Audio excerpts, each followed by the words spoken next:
Makayla Bearpaw is a total rock star. As a powerhouse drummer based out of Tulsa, Oklahoma, Makayla pounds and grooves her way through countless sets of blues, punk, and good old rock and roll.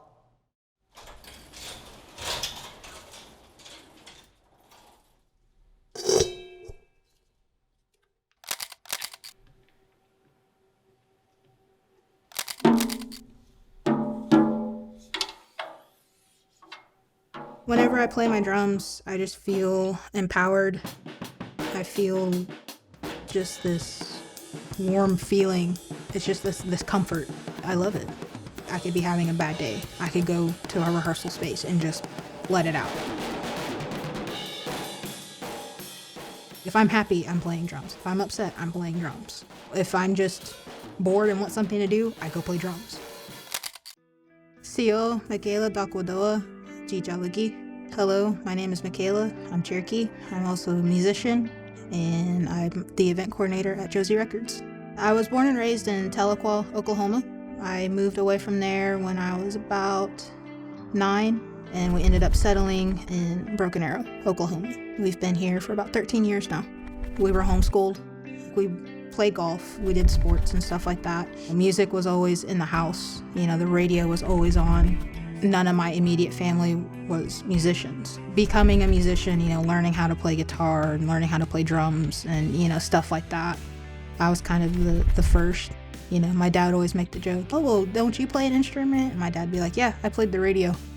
My dad passed away in June of 2014. He had uncontrolled diabetes. It was an ongoing thing, but it was just the symptoms, they were subtle, and he just really didn't notice it.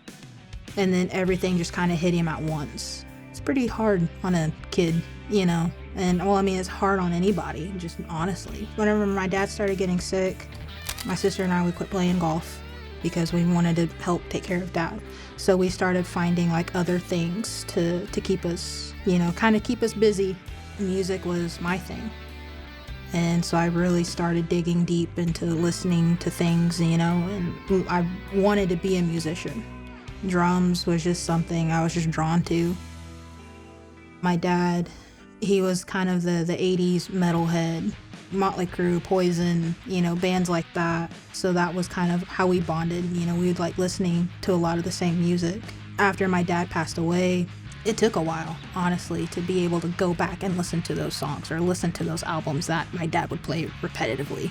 I started finding kind of a comfort in it, because I still have that connection. I can listen to those songs, and now I can play them on drums too. Being a musician was one of my dream jobs, but being able to work in a record store was my other. I just started collecting records whenever I was about 9. It's just exploded since. Now I love the Black Crowes. Musically, they had a lot more of a heavier influence on my style of playing. I'm also a huge fan of just the Tulsa sound. There's this thing, all these guys from Tulsa, Oklahoma, like Leon Russell. Everybody knows Leon and the work that he did with Joe Cocker, the Mad Dogs and the Englishmen, stuff like that. There's all these other cool musicians like Chuck Blackwell and, all these really cool guys that came from that era. It's really cool to see that there's this wheelhouse, they're all connected in a way. You've got Leon, then if you kind of trace around a little bit, you've got Bob Dylan. Then you trace around a little bit more, you got George Harrison, Jesse Ed Davis even. You've got all of these guys that are all connected. My day job, I work at Josie Records, and then my night job is being a drummer for Hector and the Hexed. Hector called me, and he was like, hey, I'm starting a new project, I need a drummer. So I started playing with Hector. After he gave me the phone call, that weekend we had a gig. We've probably had a gig every weekend, almost. We've been busy, and I'm enjoying it so much. I wouldn't have it any other way, honestly, and I just enjoy it. 50s and 60s rock is a heavy influence. Rockabilly, like Wanda Jackson, kind of like Eddie Cochran-ish kind of stuff, Buddy Holly, and then we do a lot of blues stuff as well, like Muddy Waters, Elmore James. just a lot of these, your blues standard people. We kind of do some like punk styled stuff as well, so it's just really cool having all these like random, genres of music and being able to kind of mash them together. And that's how we get our sound.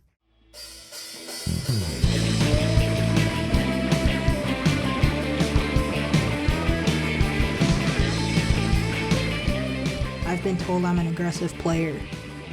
And I'm like, I'm just up there having fun. Regardless whether we've got 20 people watching us or we've got one person watching us, we still put on the best show that we can. A lot of the times, I don't remember our shows just because I'm just so into it.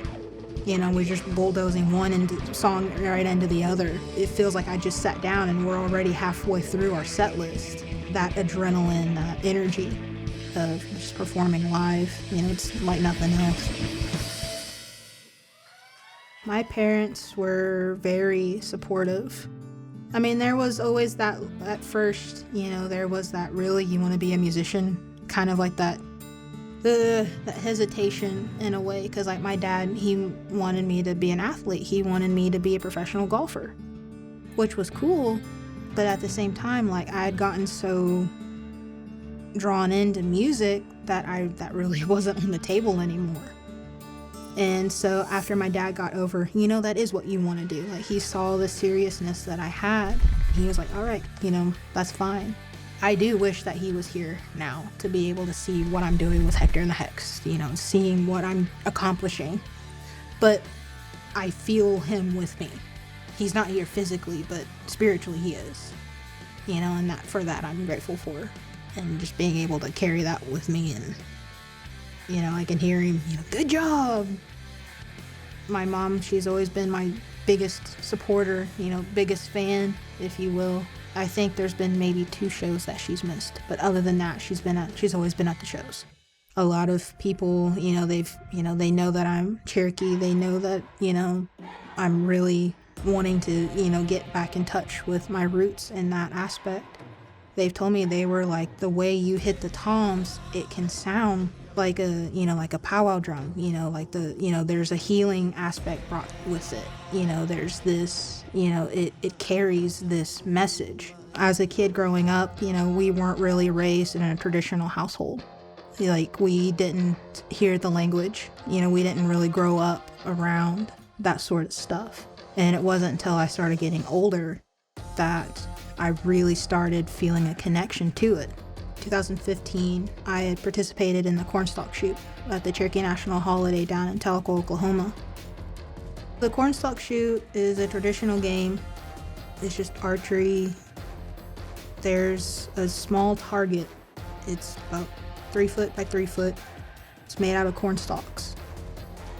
And the point of the game is to pierce as many stalks as you can with your arrow. And that's how you accumulate points. And after that, I just started continuing doing it every year. About 4 years ago, I enrolled in the online Cherokee language classes. Currently, I'm taking all 3 courses. So I'm taking the Cherokee language 1, 2, and 3. The first one's just kind of the introductory to the syllabary and just, basic words like Osiyo, oh, that means hello. Tohidra, oh, that means how are you? Just kind of the basic stuff.